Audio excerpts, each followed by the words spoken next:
Here we are a few days after the Walt Disney earnings call, and there's one bit of news that seems to be more controversial than anything else. No, it's not Elon Musk. No, it's not Gino Carano. And no, it's not Nelson Peltz or Ron DeSantis. Disney investing in Epic Games, the makers of Fortnite, to the tune of $1.5 billion. Some say it's a horrible move. I would tend to disagree with them. Let's talk about that on That Park Place. Hello, everyone. I am Jonas J. Campbell. I am joined today by one of my favorite business analysts out there, Mr. Culture Casino. Culture, you doing all right, man? I'm fantastic. This is great. I can't wait to have this discussion. Yes. Let's get right into it. Disney bet. and Epic Games to create expansive and open games and entertainment universe connected to Fortnite. So not necessarily Fortnite, although there will be some connectivity with Fortnite. It looks like it will be inside the Fortnite launcher.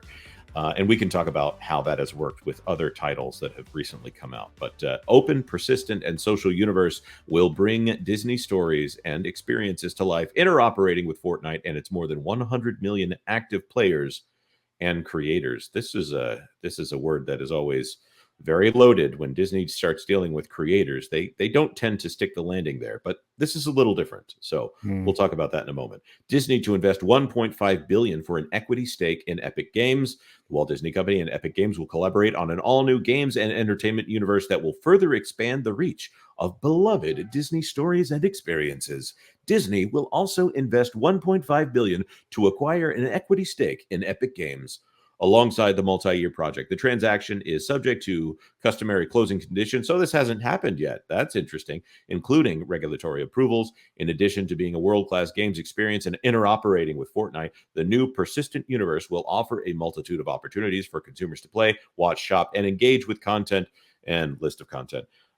This will all be powered by Unreal Engine. Culture, you got anything to say about all that? Oh, well, yeah, I guess I'm confused. It sounded like this was a done deal, and based on the statements during the course of the call, that this was already done.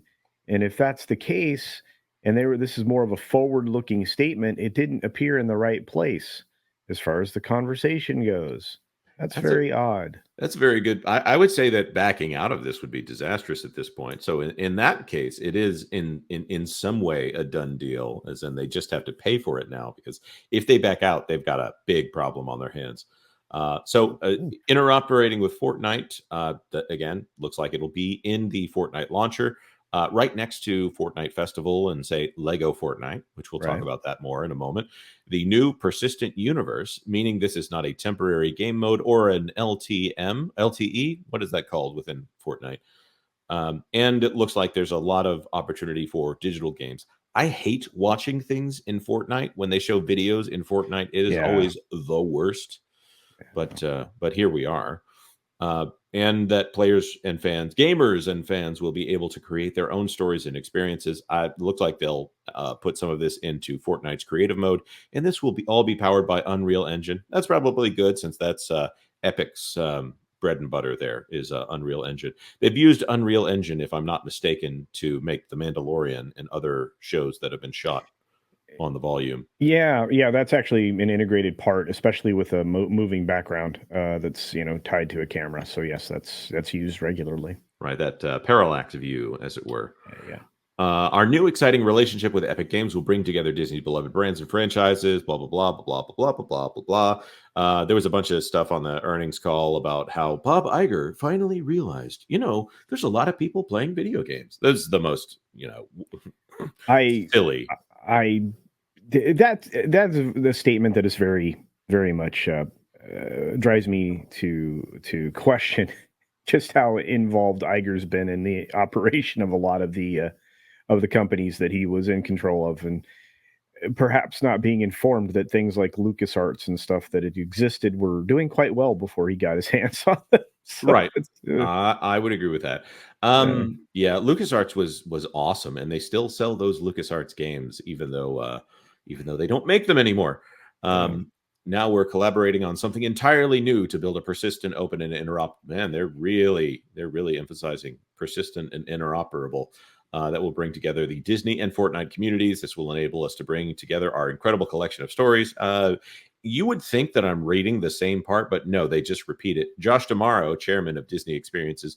By the way, apparently this is going under Josh D'Amaro, which I'm not really excited about that because he has not done a great job with the parks, in No, my opinion. Um, I would refer to him as the second coming of Paul Pressler. But that's just mm, my thoughts. all those of you familiar with Disney history should know that he basically just slapped Josh D'Amaro by saying that. Yeah, yeah. Um, I whipped the glove out right there. Yeah. Oh, look, they actually do reference Kingdom Hearts 3 here Oh and boy. Star Wars Jedi Survivor. What's the difference between Kingdom Hearts 3, Star Wars Jedi Survivor, and I don't know, say anything else that Disney makes right now? They're the most disappointing of everything that they're offering. I Other don't know. people make them. It's not Oh, Disney that makes oh, them. well, So, Kingdom Hearts 3, I guess, was a decent play, but and a lot of people swear by this Jedi Survivor game. But yeah, I'll just say, the first two versions of Kingdom Hearts, or first two episodes, whatever you want to call them, they were great. The yeah. third one, Yeah, and of course we have the video game that no one really enjoys playing, Millennium Falcon, Smuggler's Run. You have to wait in a long line to play that one, and you may not even get to be the one with the controller. They split up the controller amongst 4 people. The guys in the front have the left and right and up and down, and the guys in the back have the firing buttons. Right? yeah, it is ridiculous. This attraction is one of the most disappointing things Disney has ever put together. Yeah, Um, it's honestly, if you end up being in the back and you're just using the grappling hook or whatever, you don't even get to enjoy the attraction yeah. because you're waiting for a button to light up. Yeah, look at the buttons, don't look at the screen, guys. And by the way, you may not even be able to see that screen very well because it's there for the front guys to look at. Oh, and they also bring up that Marvel Spider-Man 2, which again, something that Disney did not have any hand in making, is very successful. It's not the best game ever, or No, there was some indication that they felt like it was the biggest title of the year. That went to Hogwarts Legacy, which was developed, I believe, by Avalanche Studios. What has Avalanche Studios made in the past? um, Disney Infinity. oh, well, let me tell you a little bit about Disney Infinity. It was a lot of fun. There were toys to collect with that. It was more interesting because of the collectibles. A lot of people just wanted the collectibles more than they wanted to play the game, which is seems like a win-win to me. I don't know, Jonas. Did you ever play Disney Oh Infinity? yeah, yeah. Yeah, My daughter and I loved. Well, my daughter loved playing Disney Infinity, and I loved playing a game with my daughter. there you Disney go. Infinity was basically an open sandbox, but it was also marred by the quality that you would expect from a movie tie-in game. True. Those can be hit or miss. I'll say. Usually, tie-in games that aren't shooters, where you pretty much, where you pretty much know what you're supposed to do with a shooter and designing it. When it's not a shooter and it's a tie-in game, it can get a little, let's say, difficult to invent a system that is really that appealing.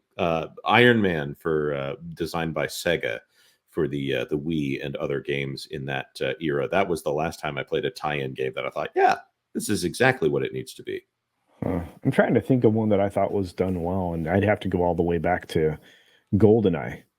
Oh, So, yeah, GoldenEye was great. I mean, we could, if we wanted to sully the name of Rocksteady here, we could call Arkham a tie-in games, but they weren't really tie-in games. They were IP games. And Spider-Man is not a tie-in game. Um, maybe Spider-Man 2. That was a really good one. The one where they reinvented the system to where it kind of functions.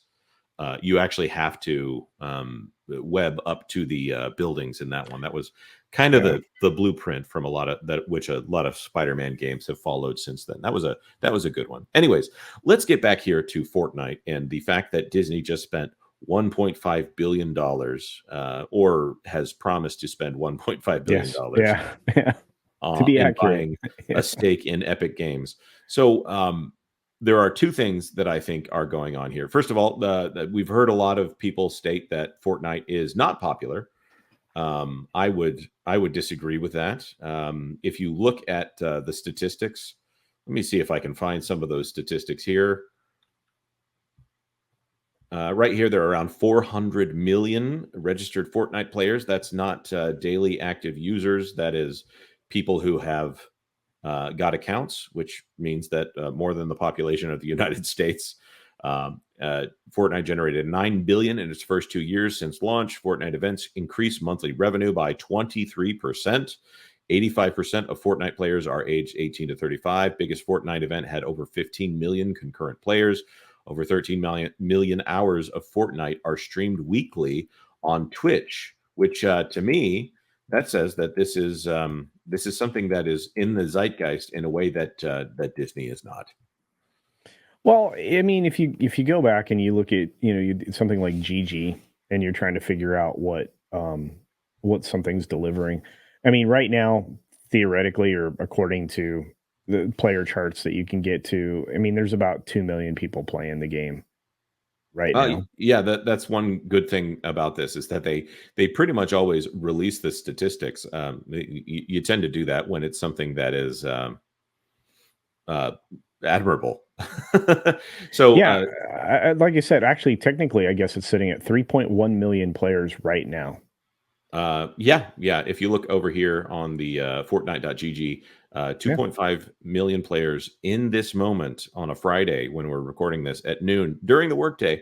I've seen a lot of hubbub about, okay, well, they had 280 and now it's down to 250. This is a game that's actually doing pretty well for itself. I'm yeah, not going to bring up the actual game modes right now, but they're expanding this as well outside of that shooter area. The Fortnite itself is a rated T for teen game, and it pairs, if you get the Fortnite Crew Pass, it pairs with Rocket League, which is also very popular. And that's one of those games that people go back to all the time. Lego Fortnite is very comparable to Minecraft, but has licensed IP in it and has that same the same control scheme as Fortnite. So, and that is not rated T. That's rated E for everyone, or E10, or something that's much younger on it. I think they've got staying power here, and right. they're expanding into a younger demographic. By the way, that Lego collaboration was a $1 billion equity investment from the company that owns Lego. Yeah, So, Kirkby. yeah. Yeah. So their Lego thinks that this is a good idea. I've been seeing. Okay, it will take you behind the curtain here on the research process. Culture and I have been talking for a little over a month Yeah. at this point about how Fortnite and Epic really have something on their hands here with the idea of the metaverse. And there are several different plays into the metaverse. One of them being Meta, who tries to jump in front of the parade by putting their name, uh, taking the name Metaverse and just making it the name of their company. Microsoft is trying to do it with some of their virtual reality augmented reality headsets. Apple is talking about doing it with their spatial computing, Apple Vision Pro, right here. Of course, there's some drama here between Epic and Apple. Maybe a $1.5 billion investment from Tim Cook's best friend, Bob Iger, here might be able to smooth some of that over. But I think that Disney is looking at that metaverse play, and a metaverse department that they deleted. They got rid of it. They found it in their cost savings. They found additional cost savings by getting rid of Bob Chapek's metaverse division, and instead decided to pay someone else to build the metaverse for them. Coulter, Uh, is there anything you'd like to add there? Because I'm talking too much, and I think I see the business case here, even without Disney well, involved. I just notice a pattern. That Disney has been like watching other people be successful with like grabbing a slice of something and inserting their IP. So Disney has done it in two different ways. One, they offered a certain percentage of ESPN to the NFL so that they could get somebody to help co-develop what they have planned, and it in that scenario everybody wins. Well, this is the same thing, acquiring a piece of of Epic so that they can hopefully leverage that to great gains that somebody else is doing for them. So that they're looking for the win-win scenario, and I think that this is that. If I don't know if that's the direction you were going, but I mean, I'm watching this pattern develop, and I'm like, okay, but Lego offers a level of universality and tactile experiences that Hmm. Disney doesn't seem to offer anymore. And they're being Lego. I'm sure that like we'll be seeing Lego Fortnite figures in real life if we haven't seen it yet. And Yeah. what they did when they launched Lego Fortnite is they basically gifted everyone who has a skin in Fortnite. If there is a Lego equivalent to that skin, you now have the Lego character. We noticed. I noticed this first of all when I first logged in. It was Lego Fortnite characters. It was like, okay, great, whatever. Lego Teenage Mutant Ninja Turtles as well. So my kids got a big kick out of that. And then I noticed a few days later, Star Wars skins, which I've got a lot of Star Wars skins in my locker, built up over some time here.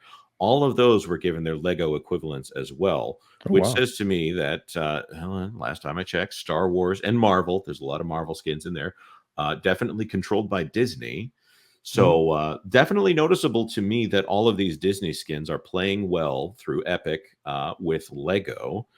Also, Lego continues to be a top seller despite toy sales in general struggling over the last few years. I see Lego as a strong brand. Epic is doing well here. Look at this 64 million peak players within the last 30 days. That is that's an amazingly high number. 250 million in January of last year of this year. 235. That's up from December when they had their big holiday events. This is this to me. I think this is a service that in looking at Fortnite in general, that's obviously not the entirety of Epic. I I see Fortnite as a strong brand and a strong having a robust player system that is still gaining traction. And well, I think that they've built the best sandbox that other people want to play in. yeah, Yeah, yeah. absolutely. I'm not talking about just the player count. I'm talking about businesses. And I mean, to be fair, and Jonas, this is important to note that Disney and Lego have had a great relationship for a long time. Yeah, and there Yeah, are Lego Disney sets now. They did put yeah, what's his name? The mouse. They put him in there as well. yeah, yeah. So Lego continues to sell. Steamboat Willie. Yeah. The thing that I don't want to go on forever on this No, here, but I do want to talk about two things. yeah, First of all, I think that this is a good move, just strictly from an action standpoint. They will be building something. Oh, hopefully, they can build a good game mode. Epic, they've said, will be in charge of building that game mode and consulting with Disney. That gives me hope because things that Disney build themselves, I think, especially right now, are I wouldn't have faith in that. Let me right, say that in the kindest way possible. right. Whereas if Epic is building it, the people who currently own Fall Guys and Fortnite and Rocket League, and of Yeah, course now Rocket Racing and Lego Fortnite, I have faith in them to build something that kids will want to play, and they have a large staple of IPs that are uh, that people can play in. This is the thing that always does really well on Fortnite. I neglected to remember this at the time, but I just realized when they had Predator as the secret skin, that is also something that is controlled by the Walt Disney Company. Sounds like yeah. Avatar is going to be in there. Oh yeah, yeah. Star Wars does really well on the service. I think they have a dedicated Star Wars and Marvel section now in the item shop. In fact, Wow. I'm kind of struggling to think of any that I don't have in that. Maybe there's a Black Widow skin that I don't have. Well, Um, look, I'm of two minds of this, and I've said this privately to you. I'll say it out in public. I'm of two minds because when I step back and look at the wider picture, this can go very well for Disney, or it can go disastrously. A lot of times their partnerships end in tears. Um, and both parties find themselves less useful over mhm. time. Disney has a history of that. I think a lot of people may have noticed that in tougher times, Disney usually looks for sponsors for their attractions in parks. When was the last time you saw a sponsored attraction? I would say, well, is it only the refit of Test Track? It's been a long time. Yeah. Yeah, and those once those partnership deals, uh, expire, more often than not, they are not r renewed. I mean, I think Siemens was the last one that renewed their deal with Disney. But, I also look at a problem that Disney may not be looking at. They already have exposure to dealing with a foreign government, and Mm. that they have just opened themselves up to an even broader level with Right. Would you explain the certainly. percentages that fall into that? Yeah, Tim Sweeney may be the current private owner of this company, Epic Games, but unfortunately, for Tencent, which is a Chinese game, which is basically the Chinese government, Chinese company, excuse me, they own a 40% stake Hmm. in Epic Games. That means that the Chinese government at any moment in time can do whatever they want with whatever Tencent's doing. And they've a history of doing that. Tencent has had some situations with the Chinese government and negotiated contracts and things like that that have limited or completely eliminated gameplay for certain games. Blizzard being one of those companies that got some not fun Right. um, you know, results from that. So, but again, I'm not being critical of Disney there. I'm just saying that it increases their opportunity for, because if one thing goes south in China and China decides, well, we're not doing business with X entity, then you've got Tencent abandoning the company and everything else. This could be good. This could be disastrous, Yep. Hold on. and it is what it is. But like I said, Disney's investment, I believe, comes up with the equivalent of about 4 to 5% of ownership in Epic Games. That's, I think, what the equity would be in that. And since this hasn't actually executed, I have a bigger problem here, because I can't follow anything that's definitive, because it's got to clear some regulatory processes that it hasn't yet. I think that should be concerning. Right. Well, the Yeah. question, of course, is what is changing hands here? Is it equity going in? Is it cash going in? Is it what is changing hands here? Is it that they get access to IP, and therefore that is some kind of goodwill write off here for the Walt Disney Company? I think this is the part that I don't think is wise in this. There is a world where this deal is made in order to make this Disney world within Fortnite or interoperability with Fortnite, whatever you want to call it, this Right. mode within Fortnite, Persistent world. where there's a world where Epic pays Disney for the right to do that. There's a world where Disney pays no money for it. But I think that $1.5 billion item there, that is a very expensive headline there, because Yes. that $1.5 billion being invested in Fortnite is a way to move the stock price more than it is an attempt to have good fiscal responsibility. And if this is the thing that moved the needle, because there were a lot of announcements. They started that earnings call with a by the way, by the way, by the way, by the way, and Taylor Swift, to try to muddy the waters here as to what's going on. One analyst from CNBC described it as throwing spaghetti to the wall to see what sticks. Mhm.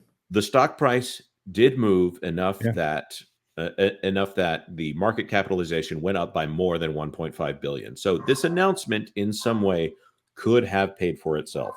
I'm not saying that's wise. I'm not saying that's ethical. I'm saying it's something that happened. I don't like that they're spending $1.5 billion on it. There's a debate about how much they actually need to spend. So I don't like that. But I do think doing this with Epic is a good move. So go ahead. Well, and again, I mean, you're right. They went about making, these are all the things we plan to do, and I'm going to add this to that pile, because it's not done yet, even though they said it was. So they made a lot of, we're going to do this, we're going to do this, we're going to do this. Not, we have done this, we have done this, we have done this. The company has not shown forward progress in a long time. They've talked about forward progress in all areas, but nobody's seen any fruits of this labor. It's like announcing a $60 billion deal for the theme parks and not delivering on it until the second half of the 10 years. Right, It's like, right. And we saying that promise. they're Yeah. saying they've earmarked it for capacity. Well, capacity has multiple definitions, so this is Eh, a useless statement. What we are all thinking it probably means is DVC capacity, which is not an improvement to the parks. well, DVC capacity, sure. Also, cruise ships. because those have capacity as Right. well. Well, they So did say they were turning to the high seas, which is a hilarious statement. that was such a bad statement. And look, I mean, the bump in the stock is always temporary. It never sticks. I've been saying that since the call. The price has already started to come down, Yeah. even as we speak, recording this video. So And yeah, look, I think a lot of people are like, well, where did you get $1.5 billion? that is a great question. That happens to be well, only 500 million or so is what they saved by repoing the Galactic Star Cruiser, and of course, lopping off a bunch of content that was on Disney Plus. Uh, the, And the it, that Disney has right now that I think Epic will be able to do is if Epic can say if the Disney people come in and say, okay, we need to market Wish through this, okay, they yeah, will on some level. Okay, yeah, that's fine. But if Epic is able to say, okay, let me look at your 100-year history of Disney animation, or let me look at the entire history of Fox and all the properties that they own. They could do a Planet of the Apes thing. They could do Predator. mhm, The list of IPs. Oh, by the way, if they do an entire Marvel section and they actually do good Marvel gameplay, then they've got it made here. And it sounds like this is non-exclusive because the, Spider-Man. There's no way Spider-Man is leaving Sony as long as Sony has right, has a stake in it, yeah. has anything to say about it. This is something with a lot of possibility, and if people who actually are focused on making games are doing this, actually focused on making money are doing this, then I have faith in it. If Disney has their hands all over it, not so much. Yeah, I like I said, you make a good case. I'm still skeptical. Unfortunately, anything involving the Disney Corporation right now for me, I'm very skeptical of because nothing has worked out the way that they promised, planned, or tried to outline. So I know that sounds rather negative, but I think that if this gets announced as it has been, and if this actually happens, what's to make me believe that it's going to be compelling enough to keep people around like the Fortnite game proper does, or like Rocket League does, or like this new musical content thing, will. I mean, what? How are we to believe that that's the case? I mean, Right. because Lego had success. I don't know, Jonas. Again, Right, right, and this is a game mode that the Lego Fortnite game mode is something that's only been around for a month and a half or yeah, so here. yeah, but They're it's saying it's going to be popular. around forever, and Yeah, they're already expanding it. yeah. In fact, there's an update today that I need to go check on and see if it's a Lego update. I don't know if it is. Um, i- the thing that I see here is Fortnite will continue to be popular. So at the very least, Disney can get their money back if No, they you're cash right. out, which I don't think they will cash out. They usually, when they cash out these things, they cash out with a whimper as opposed to with a bang. Yeah, usually a loss, yeah. But Um, even if it's cashing out that equity, they can get their money back. I don't think that they will do that under the ca right circumstances because that would be admitting failure on some level. I'm gonna Um, do I'm gonna do something that's gonna frustrate you, though. oh, please do. Every number that you provided, as far as the numbers of players, and we were talking about active players, that's always an exciting number. But the total volume of active users is stagnant. Interesting. So this is a what do you call it? A mature game environment. It's kind of like what happened to World of Warcraft. It got to a certain point, and that was it. The saturation was complete. So, are you saying that the incorporation of Rocket League and Lego Fortnite is an attempt to branch out and expand the user base? Yeah, I think that's the case, and we have. I think we should monitor. This is something that you and I both do. We monitor something that's happening for Yes. quite some time before we talk about it again. And I think that if you monitor this, if you don't see a significant increase in the number of active accounts, um, that's going to now you've got the cannibalization or the division of the audience Mhm. that there won't be a return on that was similar. You also for on Epic side of things, you also will have kind of a sign telling you that no kinds of or no amount of IP is actually going to rescue what it is you're trying to serve. I just don't see an expansion here yet. Let's see what happens with Lego. I'm sure Kirkby's kind of in that position because they have a decent chunk of Epic right now. They have about 3.25%. So I don't know. Yep. And I'm perfectly willing to consider that I may be way off here, but I see a lot of potential, and I see this as a growth area, at least for Disney. But Well, you may have a point there with Fortnite itself. Now, that being said, Epic Games is a developer in general, and they did lose that Apple slice over there on iOS devices because of messing around with antitrust and trying to get out of the Apple ecosystem while still playing in the walled garden. I do see some possibility here that Bob Iger, smooth talking Bob Iger, might actually be able to get Epic back onto Apple devices, but we'll see. I will introduce the idea that after the result from the Google loss, because Google lost to Epic, that Apple case will be revisited with exactly the same arguments, and I suspect that Apple will have to take an L. I'm actually surprised they haven't. I think Haven't you're yet. probably right there. Yeah. So there's a big chunk of users that is waiting to be claimed, but they might reach stagnation again. So, Culture, you got anything else you want to say here? We've gone longer than I thought we were going to go on this, Oh, but yeah. I'm going to title this video that I wait, hear me out on the Fortnite situation or something to that Sure. that effect, because this is in disagreement with a lot of people in my space, and I think this is a positive move for Disney. And I do think this is a positive move for Disney, and I'm calling balls and strikes here and how I see it. I'm not negative on it just because Bob Iger's name is attached to it. I do want to call out that there's no reason for them to spend $1.5 billion here unless they have to. But I think that this has potential.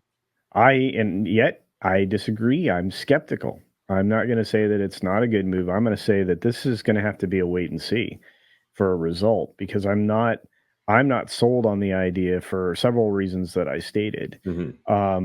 That this is going to be a win for Disney. I mean, if anything, this might be more of a win, and it wouldn't surprise me if it was a win for Epic Games and Fortnite.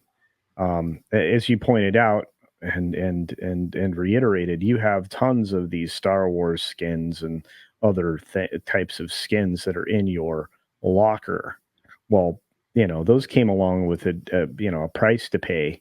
At the front end. If this is nothing more than Disney paying that price up front for years of advertisement, then that's one thing. But if it produces a game that isn't compelling or whatever else, that's not good. I mean, public sentiment on your company, your IPs, everything that you're doing can go south in a heartbeat. So Disney doesn't need more south. That's very true.